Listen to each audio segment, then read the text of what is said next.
Вчера се одигра и последното коло од првата македонска фудбалска лига. Брегалница на гостински терен ги подели бодовите со Силекс и ја заврши сезоната на 6-то место на табелата со освоени 38 бода. Со оглед на буџетот на штипскиот праволигаш, 6-то место е реално. Како и да е, еве ги вчерашните резултати. Работнички Вардар 0:1, Шкупи Шкендија 1:3 и Силекс Брегалница 1:1. Стрелец на единствениот гол за Брегалница беше младиот фудбалер Стефан Костов, кој во 22-та минута и донесе водство на Штипјани.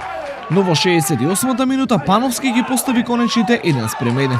Еве ја и табелата. Вардар е шампион на Македонија со 80 бодови. Шкендија ја загуби битката и остана на второто место со 75. Следуваат Силекс со 44, Работнички со 43, Шкупи со 38 и Брегалница е шеста со 38. Додека во плејаутот Ренова е прва со 47, Турново е втор со 46, Металург Скопје со 19 и Царев Двор со 19 се патници во втората македонска фудбалска лига.